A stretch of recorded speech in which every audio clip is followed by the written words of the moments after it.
Okay, and so we are recording. So thank you and welcome to the April topical issue meeting for Sustainable Tucson. Today's topic is coronavirus and climate change. These are kind of strange times for all of us, and so I'm glad that you could be here to be able to share some of the thoughts that I've had. This is going to be more of a discussion, so I have a few slides, a couple of short videos I'm going to go through, and then at the end, I'm going to open it up for people who have ideas of things you would like to see happen to try to respond to this very unique in all of our lifetimes crisis. And so I just want to make you aware of what this is going to be like. So it's going to be probably a shorter presentation than we might normally have, but I did leave plenty of time for discussion at the end. And so without further ado, I'm going to jump into the presentation. First of all, I'm going to start off with just a brief video. This is a video with Catherine Hayhoe, one of our favorites. And at the end, I'm going to go through a few slides. Oops, that is assuming I can get on there. There we go.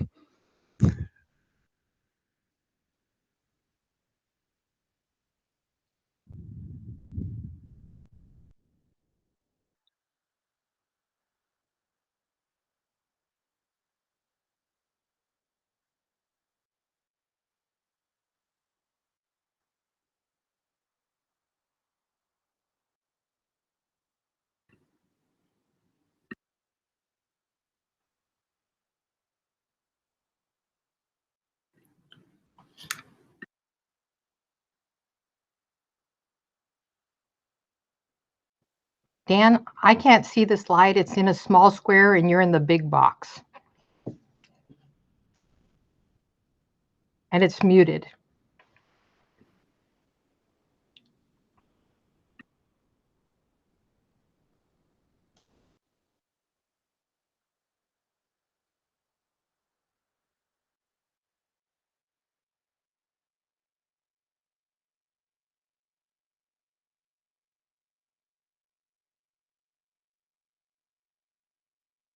And yeah, you just switched.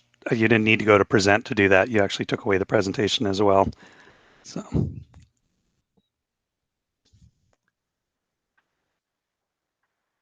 Okay, let's try this again.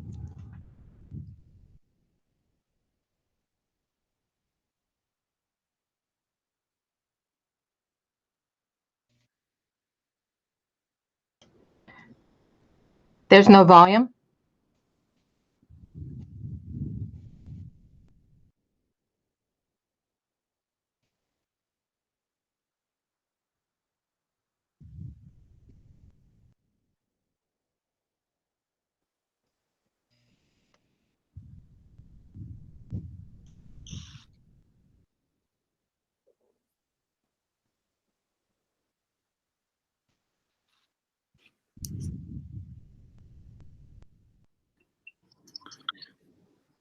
I can't hear anything. Sorry. Okay, yeah, I don't know why it's not giving us the audio. We're going to have to skip Catherine. Sorry about that. We'll move along to the next slide. No worries. So, yeah, normally that works. I don't know why it's not working today, but anyway, let's take a look at where we are right now. So I actually downloaded these maps today. You may have seen them. I actually have to admit to being a bit of a a John Hopkins nerd right now. I've been looking at these obsessively, and it's kind of a scary thing to look at. This is the world map that they made available. You probably have seen it. It's the COVID-19 dashboard. And so they're updating it with data from a number of different sources. They update it about every hour. And so I've been, watching as this thing has spread and seeing how the cases have continued to increase. Here's the same map for the US, and you can see we're over 500,000 cases up on the upper left corner. That's where the number of cases are. The white to the right is the number of deaths, and then the 43,482 are the number of people who've recovered so far or have been reported to recover. But probably the most important thing to look at for any of these is that curve on the bottom, and you can still see it's still sloping upward. So we haven't quite flattened the curve yet. So we're not to the point where we're ready to resume normal lives. We're going to have to continue doing what we've been doing for a while. This is a different map. This is the Bing COVID-19 tracker for Arizona. And you can see in that pop-out box that's on there that there are 3,806 cases in Arizona as of when this was updated. And again, that curve is not going the right direction. It's still sloping up in a very exponential rate.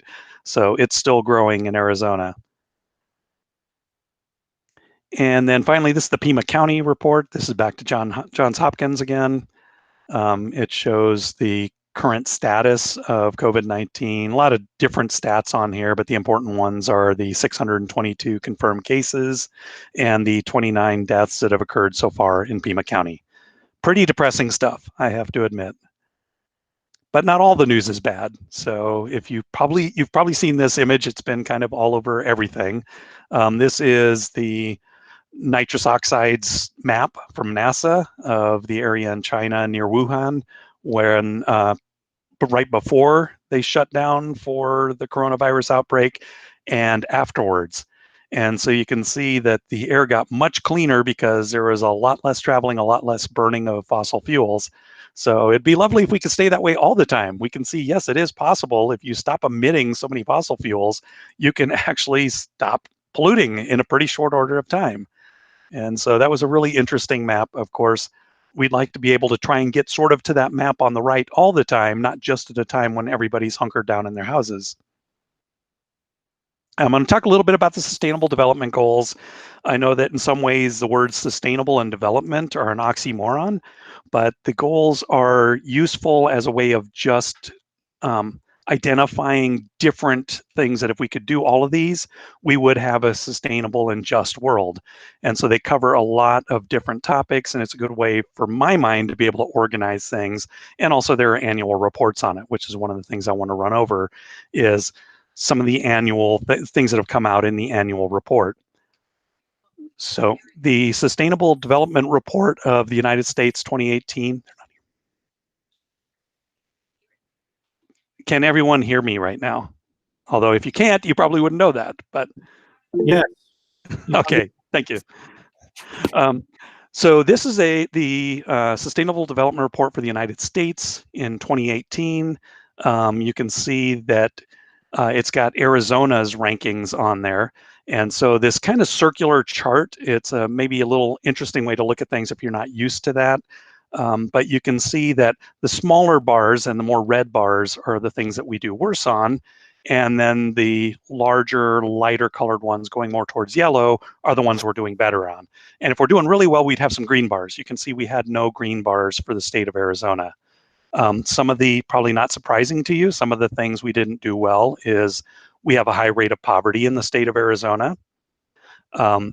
Education is an issue in Arizona for a number of different reasons. Part of it is the number of high school students we have graduating, also teacher pay, a lot of different aspects that go into that. Gender equality is ranked poorly in the state of Arizona. However, you'll see when we look at Tucson, it's a little different here. So that's one place that Tucson is doing very well. And then again, sustainable cities and communities. Arizona as a whole is not doing very well. We have very unsustainable cities for the most part. Climate action, we're not doing especially well on either, especially in statewide. And then peace, justice, and strong institutions, for the most part, that low rate ranking is due to the high rate of incarceration in Arizona. And if you want to see more of this, there's a whole report on it. I obviously couldn't put all 400 pages of the report onto one slide, but that link down in the bottom right corner for unsdsn.org has a link to this report and the next one that I'm going to show you. So this was from the 2019 U.S. Cities Sustainable Development Report. A year later, and so some of the numbers changed a little bit. And this is ranked for Tucson rather than the whole state of Arizona. And so again, you may notice that, I showed you the Sustainable Development Goals before. There are actually 17 of them. And, if you're eagle-eyed, I know that those are really small boxes down on the bottom there. But if you have an eagle eye, you probably notice that, for example, there's no 14 and there's no 17. And that's because since not all states have a border that has an ocean next to it, and they didn't include 14, which is life underwater. And then 17 is really oriented to nation relationships. So it made no sense for a city or a state report. So that's the reason those aren't in either one of the reports, either the state's report or the city's report, in case you're wondering. You can see here again, low bar bad, higher bar good. We actually rank really well on climate action, and a lot of that has to do with the climate action plans that we have here in Tucson and Pima County, Green Infrastructure Plan, Plan Tucson, a lot of things that we do to try and promote things like green bikeways, public transit, etc. Now, granted, we could do much better than we have been, but that's why that ranking is as high as it is. The lowest one, which is really interesting, is actually for affordable and clean energy. And you can see that is the lowest ranking that we have. I'm going to go into why that is, because I'm going to actually look at the bottom 5 on here to show what the reasons are. But you could probably imagine that a good part of the reason for that is we're very heavily dependent on fossil fuels, which is ridiculous in a country or in a state with as much sunshine as we have here in Arizona. Likewise, economic opportunity is not really very good. Again, the peace, justice, and institutional rating is fairly low, and the reason for that is, again, high incarceration rate here in Pima County. Quality education, again, very low ranking there as well. And then no poverty, closely followed by food issues, so no hunger. And so let's take a look at a few of these. Any questions on this chart before I do move on? Okay, I'm going to take that as a no. All right, so this was the one about affordable and clean energy. So one of the goals is to ensure access to affordable, reliable, sustainable, and modern energy for all. This came out of the most recent Tucson Electric preliminary integrated resource plan. They have to submit an integrated resource plan to the Arizona Corporation Commission on a regular basis. This is the 2020 plan. This was the draft that they released in 2019, which is why it's the preliminary integrated resource plan. But something you may notice is, first of all, we're not doing very well at all on renewables right now. This is renewable energy generation for Tucson Electric across its whole portfolio. And so you can see just barely above 10% is where we're at right now in 2020. It's going to bounce up next year in theory because they're adding 99 megawatts at Borderlands, which is right on the Arizona-New Mexico border, and 247 megawatts of wind power at Oso Grande. So that's going to bump up the wind portion of the portfolio. I actually just heard that the environmental impact statement for Borderlands was just approved today, so I guess that is going to happen. I don't know how Oso Grande is doing, but that's pretty much the big bump. So you see that the renewable portfolio bounces up in 2021, about double what it is now, but then it barely grows after that. So after adding that wind capability, Tucson Electric is really not addressing any other renewables. They're adding a very small amount of solar to that, but by 2030, they're still below 35%, which is pretty ridiculous. And something that we've given them a hard time about before is that they're moving way too slowly. Some of the expected effects of this current pandemic, really kind of difficult to predict because there are going to be very cheap fossil fuel prices. If you've been following the news, you know that the oil prices bottomed out and then they kind of came up a little bit, but there's not much demand. So right now, fossil fuels are really cheap. That could potentially boost a demand post-shutdown when everybody's going to fill their tanks up with cheap gasoline. But on the other hand, that probably wouldn't last long once the demand picks back up. There's also, of course, the issue of the federal government trying to incentivize fossil fuels, trying to protect the shock on them by doing things like buying up oil for the strategic oil reserve, things like that. Really is something that hopefully is going to not happen. So far it hasn't, but hopefully that won't be happening. And then, of course, the shutdown in trade has highlighted just how dependent US renewables are on foreign sources. A lot of our solar panels are coming from China. A lot of the turbines for windmills are coming from China. So that's kind of an issue too. It shows that we're really very dependent on this global trade for even our renewable sources. So if we could learn from this, it'd be a great opportunity to be able to try and shift more to a locally based renewable energy source instead of relying on foreign sources, just like we have in the past for oil. There are a few initiatives. I don't know, Dwayne is on the line. I don't know if he'd like to talk about this now or in the discussion at the end, but one of the things that Dwayne has been working on is a community solar project, trying to get approval for community solar projects. That's something that has to go through the Arizona Corporation Commission. And of course, I put Technicians for Sustainability. They're not the only solar providers here, but they are the one I'm most familiar with. So I was just trying to put an example of who would be a partner to work on something like that. So I don't know, Dwayne, would you like to talk about that now, or would you like to wait? Either way, but maybe we'll keep going, and then when you're done, we can pick up, because I do have some things to say about that. Okay, great. Yeah, we'll go ahead and save it for the end then. The next one, of course, is decent work and economic growth. This is always kind of a challenge, because when you're thinking about economic growth, we live in a closed system. So we know that forever sustainable economic growth is impossible. You can't grow exponentially forever in a closed system, because you have limits on resources. We're already starting to run up against the wall of resources of how much we're using, and having to dig deeper, reach farther to be able to get the things that our economy depends on. And so we need to start rethinking what that looks like, instead of always trying to boost the stock market and make sure that corporations are getting 3 to 5% returns every quarter. It's just not realistic.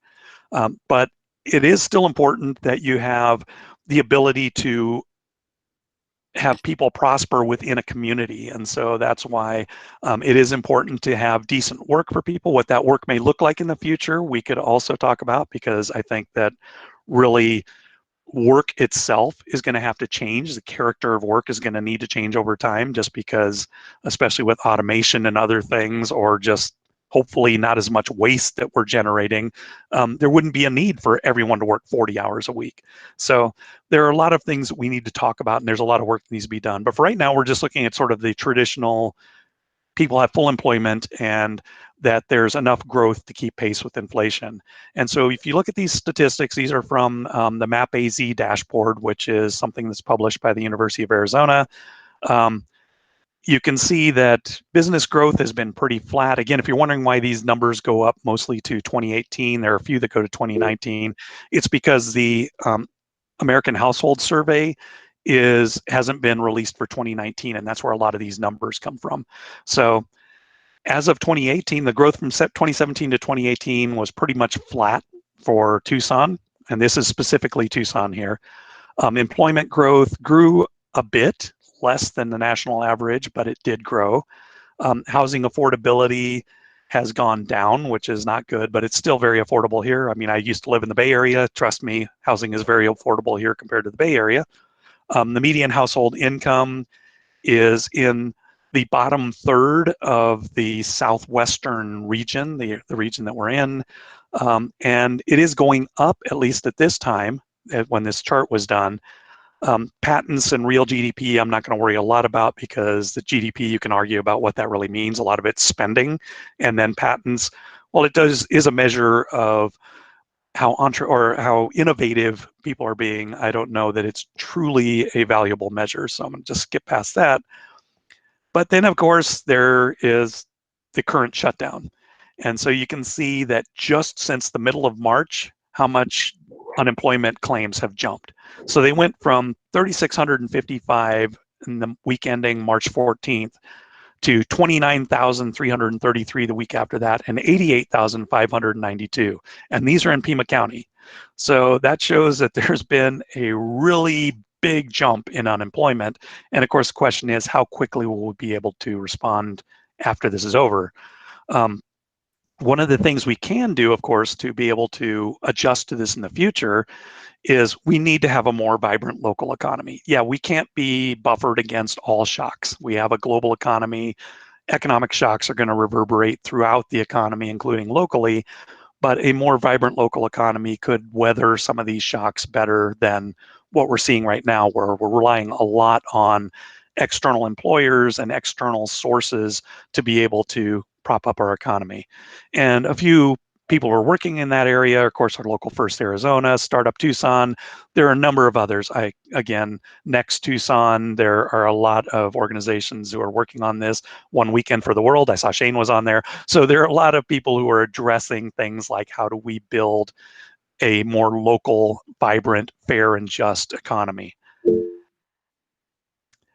Quality education, we know that education is an issue here. Red for Ed, of course, was in the news just last year, and the current crisis has really highlighted this. I'll talk about that in just a minute. College majors, we do pretty well as far as our higher ed. We do have a good higher ed system. We have a lot of students that are going through it. They're getting a quality education, if an expensive education. So it hasn't really changed much, but we're in the top third in the region for the quality of our higher ed and the number of college majors we have. We also do pretty well for educational attainment, again, because we have a lot of people graduating from the local universities, but also because we have professionals coming in to work in some of the jobs that have been moved into Arizona. On the other hand, the graduation rates are very low in Tucson. We 78%, I think it actually dropped even more than that last year, because again, this is about 2 years old, and it's going down. So that's not good. We're already in the bottom third for graduation rates from high school, and it's getting worse. Pre-K-12 enrollment, same thing. Early education, bottom third. It's going up a little bit, but still not great. And then our student achievement, for whatever standardized standardized tests are worth, or the scores on standardized tests, the average math score is about in the middle third of the region, but it's been dropping. And then, of course, teacher wages are ranked bottom. They did come up some, so things have improved a little bit since this chart was created, but we're still well behind much of the rest of the country as far as that goes. But then all of this happened. So with the pandemic, that meant schools have closed right now. The university has switched to all online classes. High schools have essentially closed. They're still offering some online offerings, but since I work with high school teachers, I know how that's going for them. And most of the districts have just said grades are frozen at the point of spring break, which is when all of this happened. We want you to give some enhancement material to students, but we're not going to try and present new material. We're just going to try and get through the end of the school year. And, if they were passing at spring break, then they're passing at the end of the year. So that's really been kind of a problem as far as, continuing education. The other problem, of course, is it's really pointed out the inequities in access to things like computers and the internet.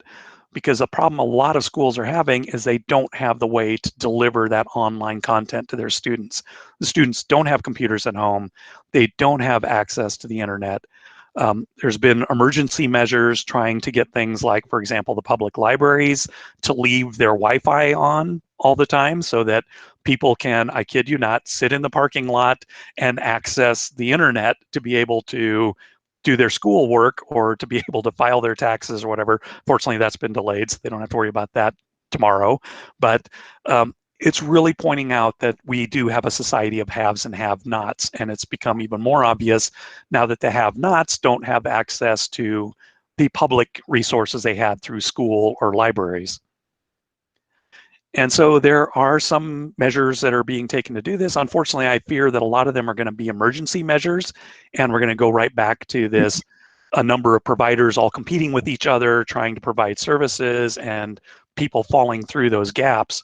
But right now, I do have to give kudos to Leah Marquez Peterson with the Arizona Corporation Commission. She has been working really hard to get emergency measures passed to be able to get broadband access out to not only Tucson and Pima County, but to the rural areas of Arizona in general. Working with the Arizona Broadband Stakeholder Network, they've had a long-term goal of trying to get broadband access to students in all parts of Arizona. And so they've been working with, I've been going to weekly meetings where they're having emergency meetings of how to deal with this, how to get access out to the rural areas.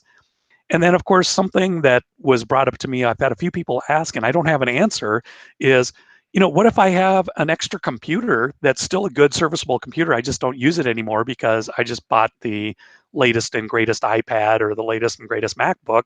And so can I give my older computer that could still be very useful for a student in need to be able to do their homework?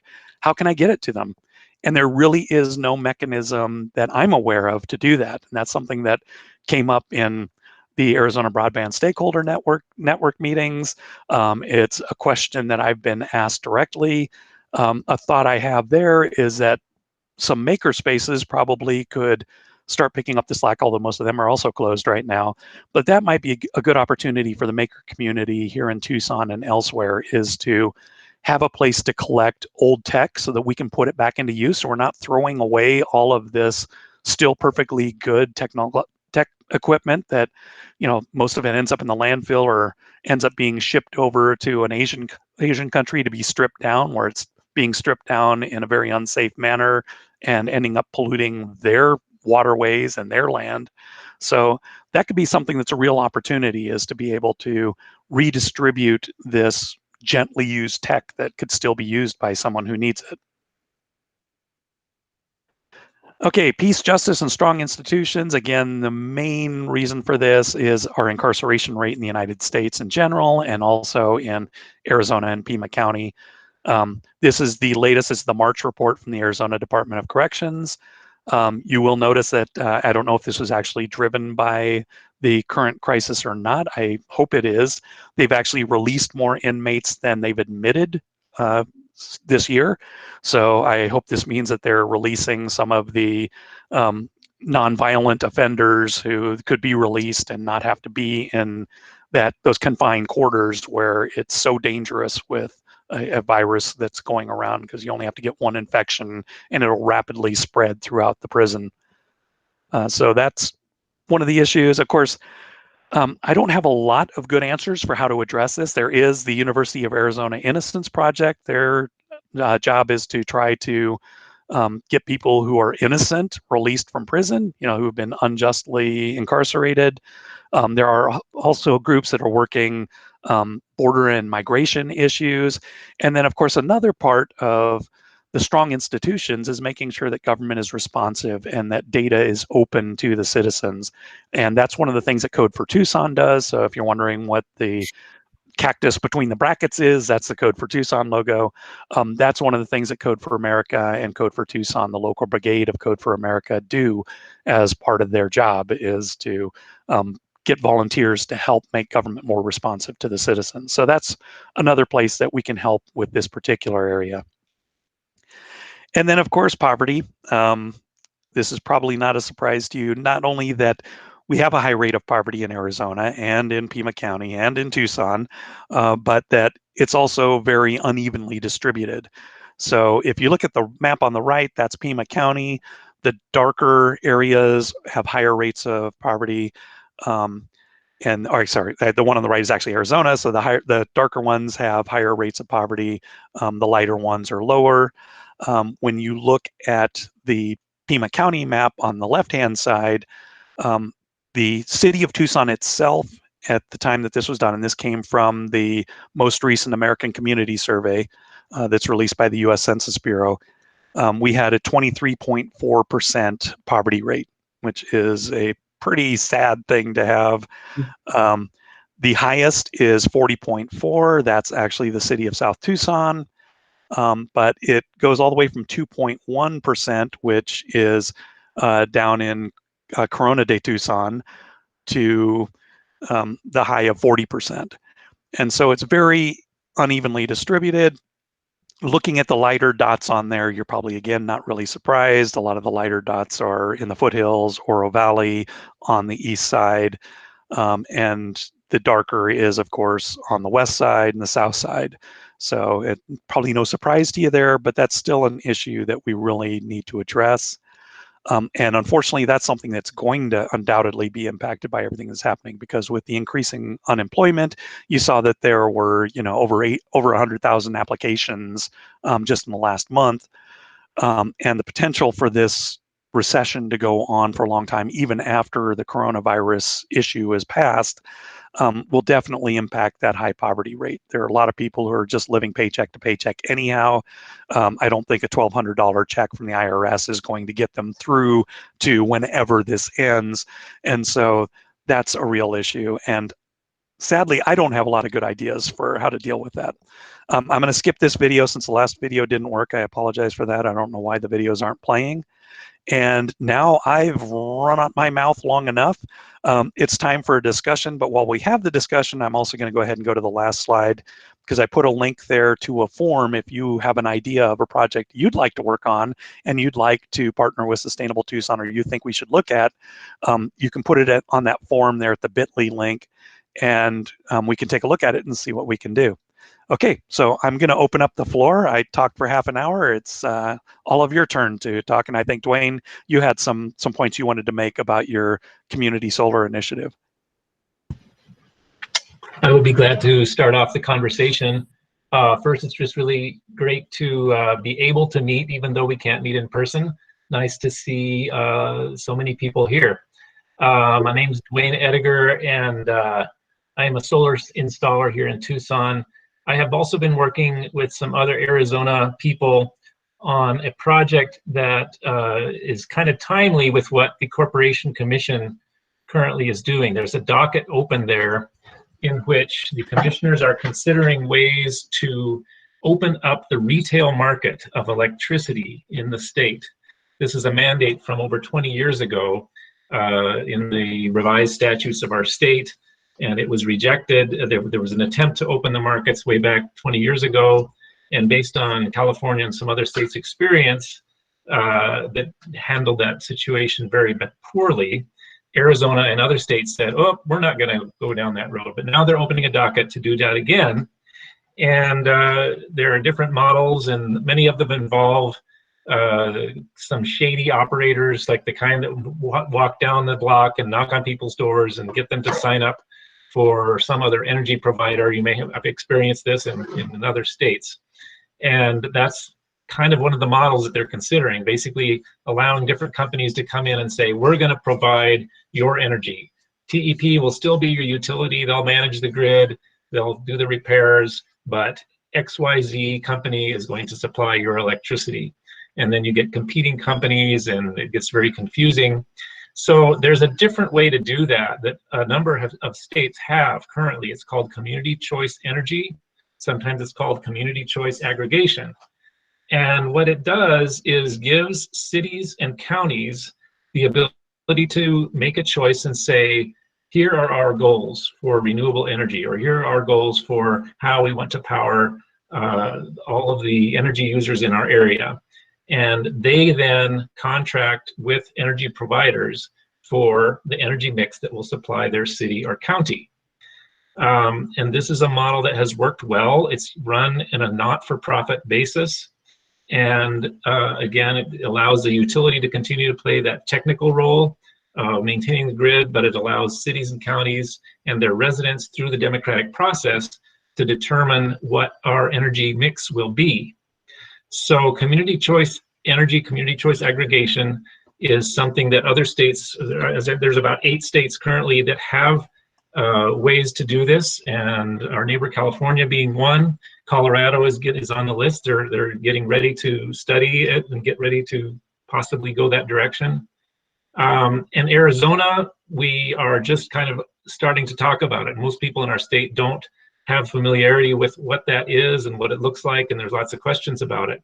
So that is a hopeful thing, not an immediate decision that we're asking people to lobby people for. But what I think would help kind of lay a groundwork is that in some states and some cities, there's a stronger tradition of declaring that, basically making a renewable energy goal for your city or for your county, and say, well, in the absence of federal and state leadership in this, we want to at least make a stand for Tucson and say, let's go for 75% renewable by 2035, whatever it be.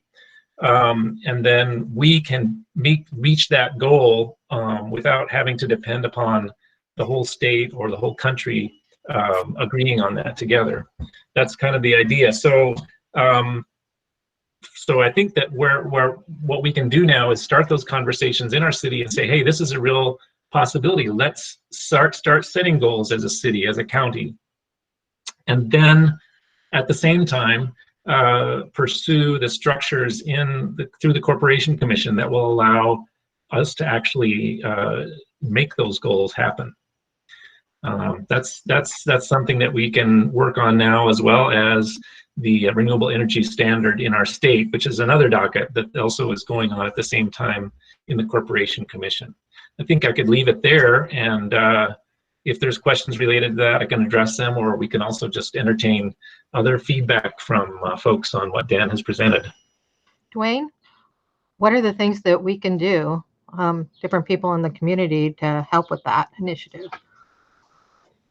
Well, like I said, there are, right now, we're really just starting to organize as far as a structure of people that are working on this in our state. We don't have a formal thing set up yet, but it is kind of in the works. I would say getting in touch with me personally would be one way, and I can be emailed at Dwayne@sustainabletucson.org. That's DUANE. We'll put it in the chat. Yeah,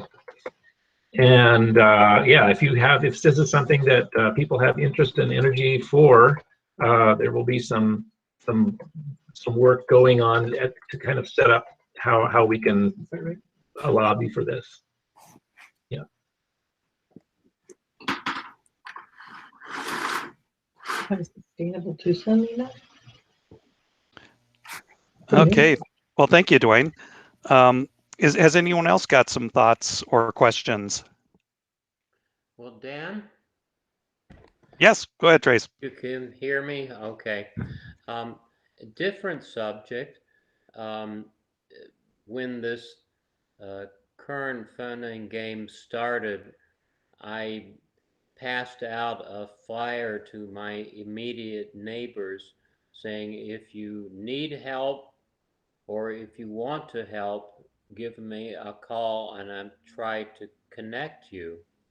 And nobody in my immediate area needed help, at least so far, but 3 people stood up and said, well, I'll help if anybody needs it. And it occurs to me, if we get, probably not this time around, but if we expect to have future pandemics, it might be interesting to consider a community level response, because there's a great deal of capacity within neighborhoods to help neighbors. So there are ways that we should have done, could have done, to really lock things down for a short period of time through things like having food and medicine distribution at the neighborhood level, rather than having everybody go to the grocery store and other places and do it, have basic necessities at the level of just a small group, so food and medicine could actually be distributed to your neighborhood. So it's just a thought. We probably don't need it now, but we think these things are going to happen more frequently in the future than they have in the past century. I think there's a lot of preparation that could have been done to make it possible to really uh, have keep people from having to go out for months at a time. So, How would you go about doing that, Trace? well, if uh, it would require some decisions about the logistics, but in my neighborhood, you could have a distribution to a few dozen households by bringing things into a central location and having people pick it up from locations rather than have to get in the car and go to the grocery store where your whatever risk you have is that much greater. It could probably be mostly self-organizing because um, the volunteer network that I set up for my own neighborhood was very quick and easy, and I think you could probably create something like that where people who volunteered to organize things could be registered with the city and inform all of their neighbors that at this location you can order things and pick them up. I think that there's a lot of logistics to do, but you don't have to have people going into grocery stores. There would be ways to distribute things so that people didn't have to do that. Can we talk about some of the things that are available right now for people to pick up foods? For instance, like Powwow and Market on the Move. Has anybody heard exactly how that's working? Are they making a line with their cars? Yes, that's what's happening with Produce on Wheels. There's a line with the cars, but in recent weeks, there have been fewer sites in Tucson itself, and they've been running out of food. Is the Do you is the food they're still running out? coming in from Mexico?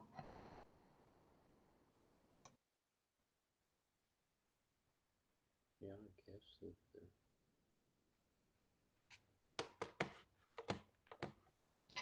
Is anybody talking? I was about to say something's the fruit coming in from Mexico. I can't answer that because I'm nowhere near you guys, so I don't know. But thanks for joining us, Leisha. I Jen, can't hear you my very well. You're neighbor. breaking up. Oh, sorry. Hold on. Let me. Can you guys hear me now? Much better. Yeah. Okay, so I've got you on speakerphone instead of in my ears. So I'm up in Eastern Washington, and we're also doing food bank situation where it's announced like 24 hours in advance the location where it's going to be and the hours, and then people pull up in their cars and deliver the food. And the way that they're dealing with the food shortage problem here is that they're going directly to wholesalers. So one of the ironies of this is that what is kind kind of overburdened right now is the consumer shopping stuff. But those distributors that serve the restaurant industry and also like school cafeterias and workplace cafeterias and all of that, they've got all this surplus food and surplus toilet paper and surplus everything else. And so partnerships are being made so that instead of dumping milk out literally on the ground, which is happening in some places in the country right now, that they're bringing that milk into these distribution sites, and then people can drive up in their car, wait in line for a little bit, and then get a box full of stuff that comes from these what's really supposed to be restaurant and catering distribution.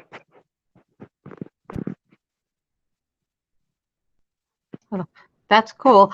I was wondering if anybody has been going to the farmers markets, because I understood that they were open for a while and that they had made already prepared boxes of food that you could go through in your car as well. Has anybody done that? Is it still going? The market down at the Mercado Thursday afternoons, you pull up, you place an order. They have emails that go out the day before of what they're going to have, but you can drive up, place your order, and then it gets brought to your car. The heirloom markets are operating with just very limited vendors,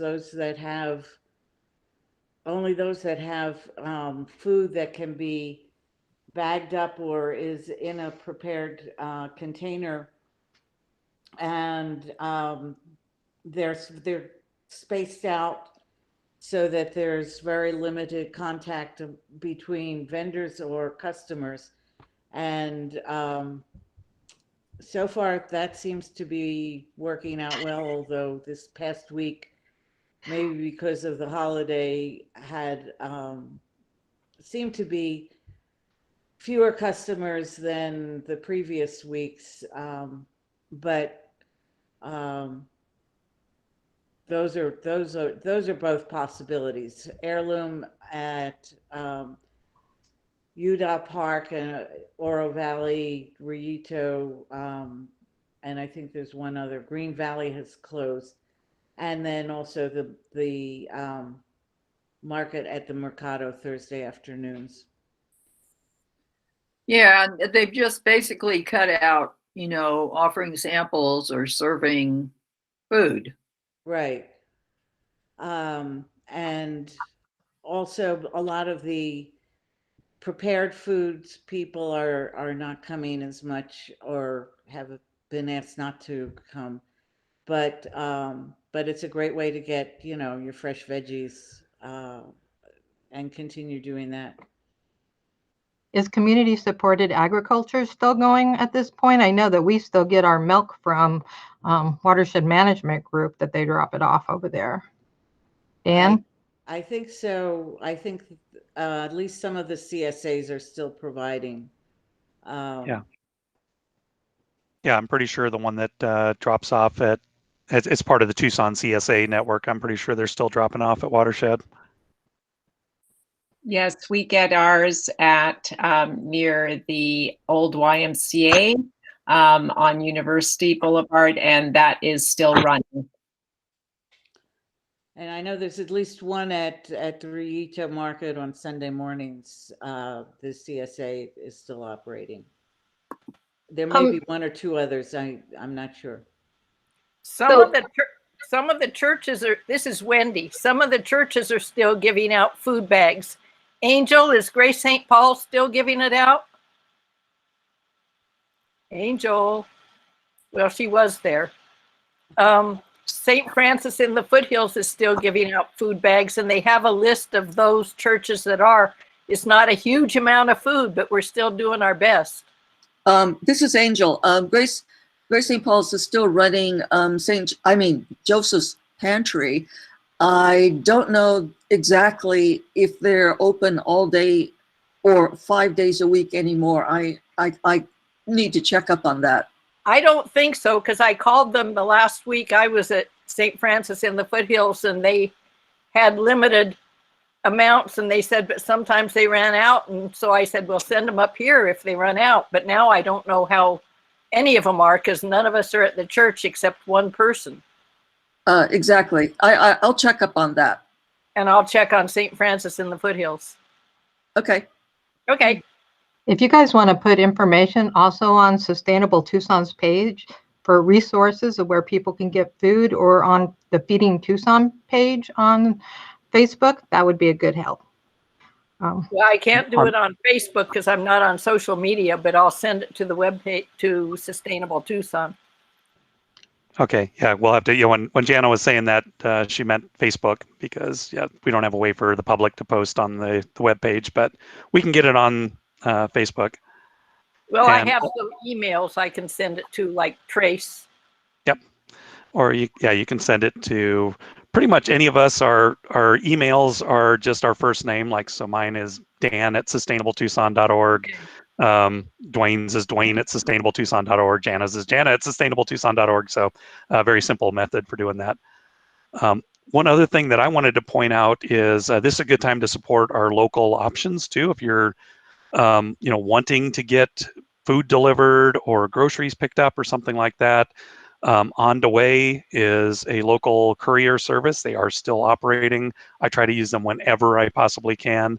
You're not giving your money to DoorDash or Grubhub or somebody like that, where part of that money is going out of state. It's all staying right here in Tucson, and they will do things like go and pick up groceries for you, or take out food from a restaurant. So they are really a good resource. I would definitely check them out if you need something delivered and you're not going to be able to go out.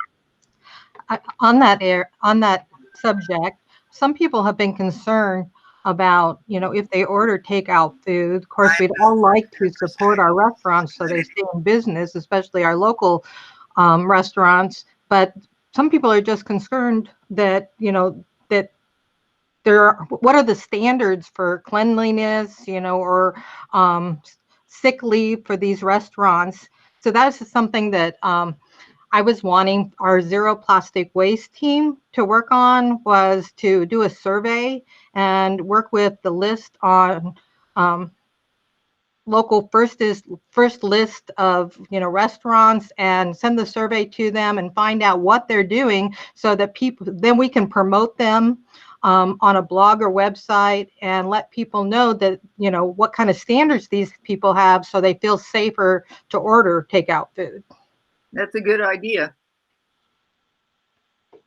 If anybody wants to work on that, please let me know. It's Jana@sustainabletucson.com, and we have a group about 50 people who are on the zero waste team that has been inactive, but we're planning to post that out there for people. So just let me know if you're interested in doing some of the research or brainstorming what should be on the survey.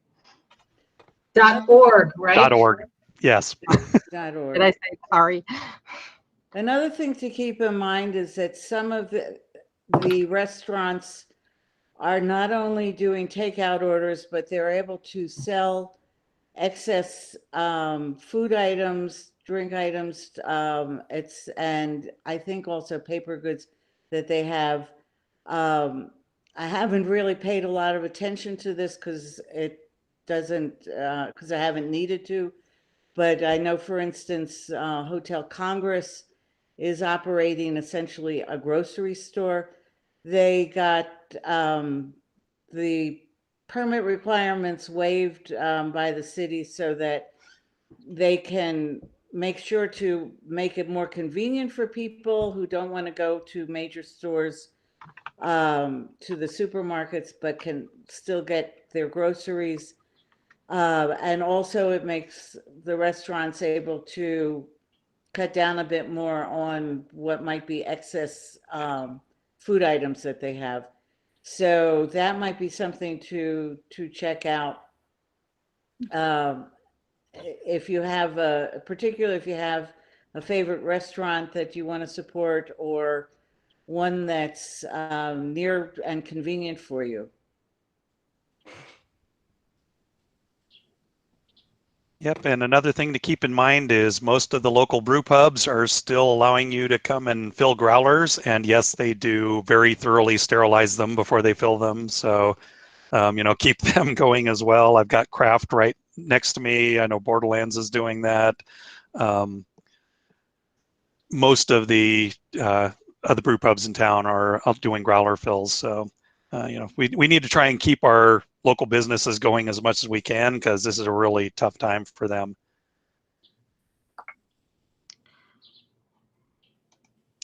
And also, Shane, I think you're still on there. You've been posting a couple of things. Would you like to say a quick word about a couple of the things that you're trying to do? I know you put them in the chat, but in case somebody didn't see them, scroll by. Thanks, Dan. I'd be happy to do that. Well, one thing is we put together a database of all the organizations and individuals that are involved with various sustainability, climate change related issues across the state of Arizona. Can you guys hear me? I'll shuffle it down now. I can talk over it. Well, I put a link to it in the chat. Thanks. It's ftw.org /AZ-Sonora, and it's a database. It's a database of nonprofits, of activism groups, conservation groups. It's got the people that you reach out to get in touch with them. I had to do that research myself, and I thought I might as well collaborate with a few people in town that helped put that database together, and then we thought might as well put it up online so that anybody else that needs is doing this research, they don't have to recreate the wheel. So there's also a link on there to make suggestions for changes and additions. So just want to flag that to the group. And the second thing is that nonprofit that I had the honor to present at Sustainable Tucson is off to the races, and our first event is next Wednesday. It's on Earth Day. We're focusing on youth. It's called Shift Day. Our goal is to get 1,000 kids or young adults to join a sort of an innovation hackathon challenge. We're going to teach them a little bit about some sustainability issues. We're going to teach them a little bit about entrepreneurship, and then we're going to give them time to basically create a project, upload a pitch video of their project, and then we're trying to get 10,000 people in the greater Tucson region to log on at 4 o'clock and vote, and watch a few of those videos and vote. So I will. I'd love at a minimum for folks in this group to check out that vote at 4 o'clock. Look at some of the videos. That'd be cool. But also, we need more help promoting the event to youth in Tucson. So please post that on Sustainable Tucson's Facebook page, both of them, the community, and I can post them on our organizational page, the one with our logo on it, the cactus logo. Also, is there anything that the rest of us can do to help with that? Are you needing any mentors or anything? I'm glad you asked for mentors. Yeah, the students have, I think, 4 or 5 hours to build their projects. And we're hosting this whole thing in this big virtual platform. And we want to find some mentors who can hang out for like at least an hour. And students can jump into that virtual table and just pop in and ask questions, just like they would if you were kind of sitting at a booth at a conference in the real world. And we're looking for people with different expertise, because students are going to be tackling the 17 United Nations Sustainable Development Goals. And if people have any or also a good understanding of the local issues, people can hang out as a mentor and just support those students and answer questions. That would be really cool. I want to get a nice group together. Shane, you gave the a web page a minute ago about resources. Did you say FTW or something else? Yeah, let me toss it again in the chat so it's right at the bottom for you. All right, thank you. Thanks, Dan. All right. Thank you, Shane. Okay. Anyone else have any other thoughts or just anything you'd like to discuss? I mean, we have plenty of time on here, but then again, you know, if we don't have a whole lot more to talk about, we can also wrap up early. Well, I have something to say. Oh, somebody else has something. Go ahead. I was wondering, do we know anything about the Tohono or the Pasco Yaqui or how they're faring or anything? I don't know. I did actually put a comment. I saw that came up in the chat, and I do know anecdotally that the Thon-Otham and the not quite as much the Yaqui, but definitely the Otham have a very high unemployment and poverty rate to begin with. And so I'm sure that in some ways the situation is probably worse for them, but on the other hand, they didn't have a lot of economic activity there anyway. So in some ways it's kind of unchanged. I haven't seen that they're getting hit harder by the virus. I have seen that up in the north and some of the reservation lands up there that they've been especially hard hit. They just haven't had the medical resources to be able to deal with this situation. So fortunately, we haven't seen that down here. But that is one thing that the nation is, they tend to be kind of insular, and I totally understand their reasons for that. And so it's kind of hard to know exactly what's happening on the nation. Well, NPR today said that there was one Tohono O'odham who had been diagnosed with it, but he was off the res, and then they came back and said, and there's one on the res. So far, that doesn't sound too bad. The Yaqui had a few more, but I don't remember the number. But it's the Navajo that are getting whomped.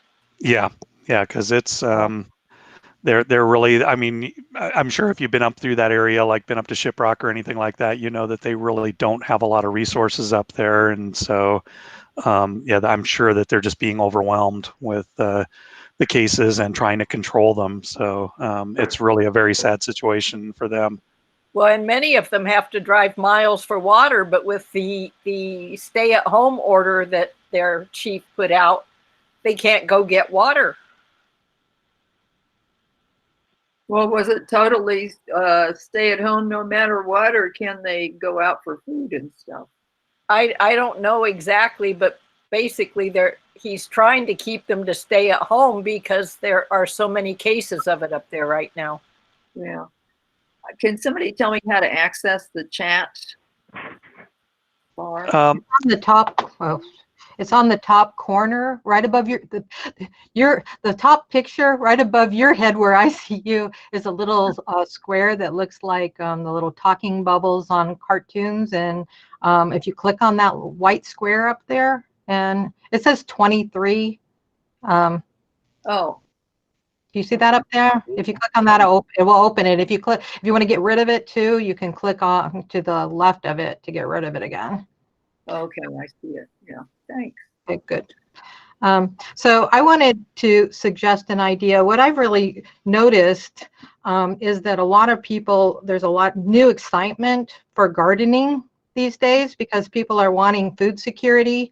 So I took the opportunity and I reposted my Sustainable Living Tucson blog, food security, and like got 2,000 new views of that. But it has a whole bunch of different things we can do about food security, like, you know, low water gardening, water harvesting, you know, getting food that's going to waste in people's yards because they don't realize, you know, that that's food, or it just ends up in the landfill. So Ishtashita picks it. But anyway, if you want to look at Sustainable Living Tucson, .org, that look up food security in the labels. There's a long list of things we can do to work towards food security in the future.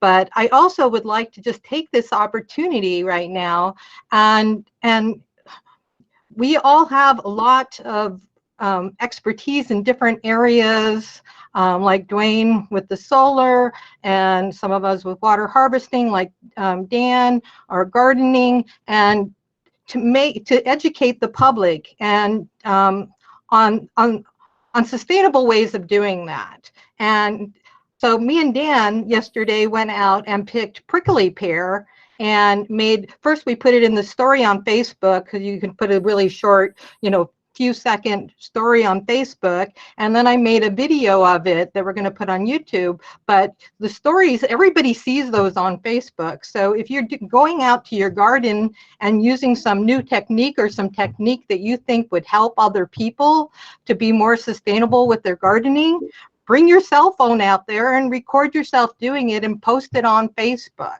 And we can have a presence out there. The sustainability community can have a presence and use this teachable moment. Anybody interested in doing that? Go, Jana. It's fun. You just take your cell phone out. I wanted to just pick up on one thing that Jana mentioned, which is Ishkashita. If they're still sending teams of refugees and volunteers, only people who are like familially related and living in the same house per car, but they're still doing their harvests, and they could still use both volunteers and people who have particularly trees that need to be harvested, or other things that might be growing around the house, other edibles that need harvesting. And I know they have a website, something other than Ishkashita, but it's you can go to iskashita.org, iskashittaa.org, and find out more and volunteer with them if you are so inclined.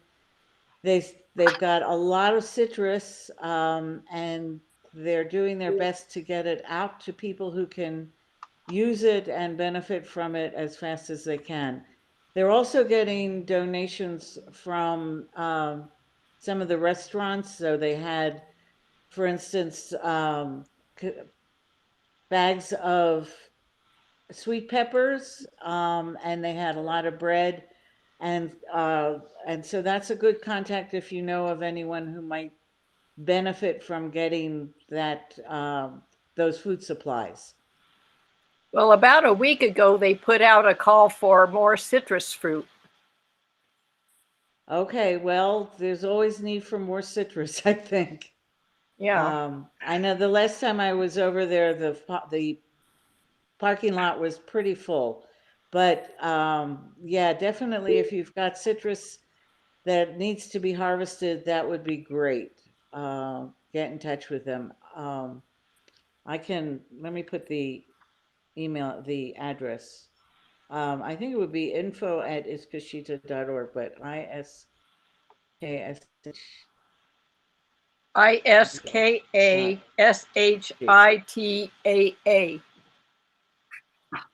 Yeah. I think I got it spelled. I hope I sent that. Yeah, it started at my church. Yeah, that's right. And I think they're still connected with, yes, yeah. The other thing I wanted to mention, and this is kind of planning for whatever sort of future we're going to have. As you know, each year we have Envision Tucson Sustainable Festival. We've got a date, October 24th. We've got a location, Armory Park. And if by October people are doing large scale festivals like that, we will have it again. But my guess is that we're probably going to be looking for different kinds of formats to do anything like an event like the festival. And if anyone is interested in figuring out how we could do that with activities online or other sorts of ways we could focus on what's going on in sustainability here in Tucson, and get the public involved and get all of the different companies and organizations working on sustainability to get information out about them and how people can get involved. You can get in touch with me, as was indicated before with Dan. It would be paula@sustainabletucson.org, or you can go to the Envision Tucson Sustainable Festival Facebook page or website and find out a bit more. And there's a contact link on the website, and you can get in touch with me that way as well. Yeah, thank you for that, Paula. Looking forward to it. Hopefully we won't all be hunkering down by October, but it's always hard to say with the way this virus could, just keep circling the globe for a while. So, I think we yeah, need to keep our options open for what might be happening in the fall. yep. And I think we could probably come up with something that could be interesting to do online if that's what it comes down to. So, Absolutely, absolutely. If it's all right at this point, I'd like to touch a little bit on the announced theme for tonight, which I feel has not been developed much. That is the relationship between this time and the coronavirus and climate change.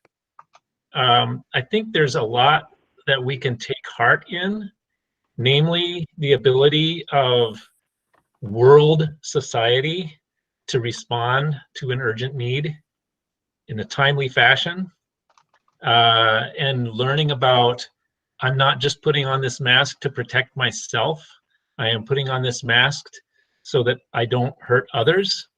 These are concepts that are everywhere now, and there are very few times when everybody in the world is thinking similar things at the same time. And there's a lot of parallels between how we live in this world and how we emit greenhouse gases. And we can think about ways of protecting others from our spittle, our greenhouse spittle, which is very dangerous, and it's killing species as we speak. Somehow the scale of that problem overshadows its imminence, its nowness. And maybe there's a time, maybe there's an opportunity now to sort of make a shift, a mental and psychic shift that has been really wanting for a long time.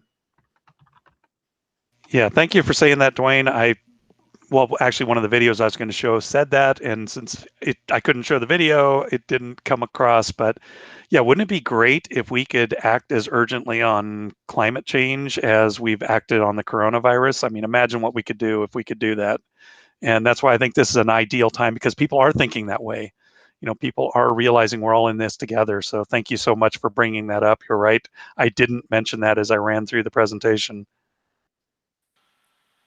Dan, do you suppose you could give us the links to the videos that you couldn't show? Yeah, they actually are in the chat, which will also be available afterwards. Okay. I can go ahead and I can go ahead and try and copy them again and just put them down at the bottom of the chat so you can grab them real quick. But well, Dr. Hayhoe's just one of her global weirding, right? Yeah, it was just a special edition, one of her recent ones. There's actually two of them. So there's one that's a 9-minute long one, which is about climate change and the coronavirus. And essentially what she said, which I wasn't able to show, is that no, there really isn't a link necessarily between climate change and the coronavirus, but the things that we're doing to the planet are certainly making us come into contact more with wild animals, for example, and uncover new viruses or old viruses that have been buried in the permafrost for hundreds or thousands of years that are now being released as it's melting. So that was kind of her point of the one that I wasn't able to show.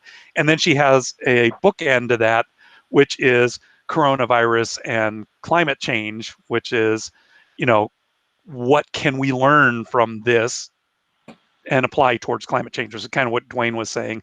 And that's also what the other video was, the point of that was as well, is, if we can react this way to this crisis, why can't we react the same way to another crisis that's just as threatening or more threatening than the coronavirus? Well, the pandemic has certainly cleared the air. Mm-hmm. Yeah, it's I'm so Kenneth clean Brown. outside. Can you hear me? Yeah, sure can. Go ahead.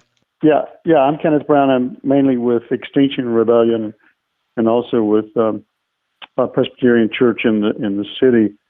I'm currently working with efforts to release those minor immigrants in Nogales, get ICE to release those as soon as possible before an outbreak of the virus. And I haven't been getting much information from anyone. I'm trying to get in touch with the Florence Project right now. And I'm wondering, do any of you have any information about that, where I might go? I've also been working with some people to try to get the release of elderly, those who are compromised health-wise, and also the nonviolent offenders in the city jail, the county jail rather, and also at the Wilmot jail.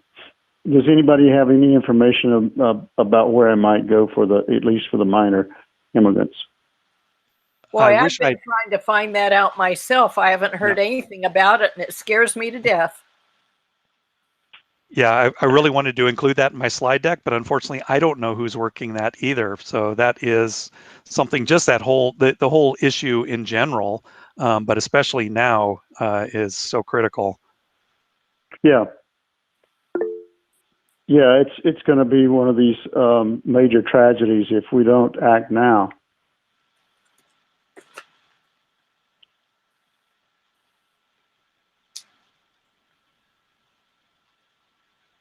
All right, I'm not on the chat. I had to go on the telephone, so I'll have to look for any information, I guess, on the Facebook page. Or does that, Jenna? Does that come up on another source there other than Facebook? Oh. I will share this video after it's done processing and everything. I'll share it on our YouTube channel. You can also like contact through the meetup if you happen to find us that way. I don't know how you found this. It was on the regular Jana's email. Okay. But I can go through meetup too. Yeah, and please, especially if you find anything out, because I really wanted to know that. I mean, you see, I'm even wearing my Innocence Project shirt. I wanted to talk more about these social justice aspects that are so important, and it's really hard to find that information. So yeah, if you can find something out about that, that would be great. Yeah, sure will. You might, sorry, this is Danielle. And you might want to try Keep Tucson Together. They're also a nonprofit who have attorneys who work at the border area and also with asylees and other various immigration status. So they might know if you can't get in touch with the Florence Project. Okay. And Casa Alitas might know. They work with the migrants, and they might very well know. Yeah, if you're looking for Nogales specific things, I would say Keno Border Initiative. Yeah, I contacted them, and they didn't really have any contact people because they're working primarily on the Mexican side.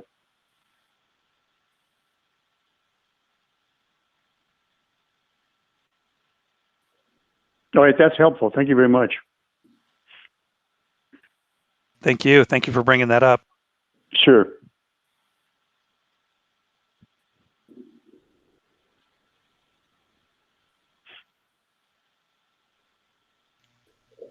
Okay, it sounds like we're kind of winding down here. Does anyone else have any thoughts or anything they want to share, or just, want to do a little bit of brainstorming about what you'd like to see happen in this scary but also unique time when we actually have some opportunities to maybe make some changes that are going to have long-term impact?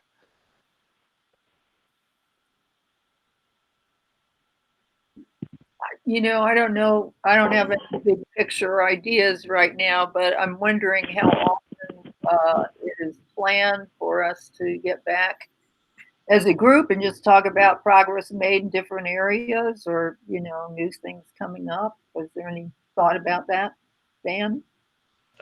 As of right now, the only things I've got scheduled, and yeah, I have been giving a little thought to maybe as we're doing working groups. So if there's something that you especially are interested in, we're trying to organize working groups and bring people in to work on things that they're really passionate about, whether that's gardening, border issues, water issues, energy issues, whatever it is. Like Dwayne is working on energy. We're trying to get these various groups moving, because obviously there's more than just the 7 of us who are now making up the Sustainable Tucson board can do on our own. So we're trying to make sure we're finding those community connections and getting people who have the passion to work on them. So yeah, hopefully they'll be having some meetings outside of our normally scheduled meetings. We do, of course, have another topical issue meeting scheduled for next month, second Tuesday again.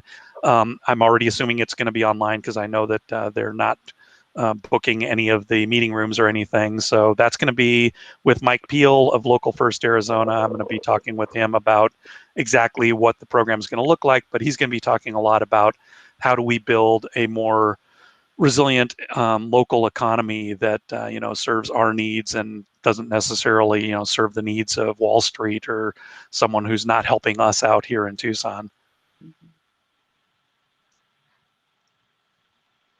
Thanks.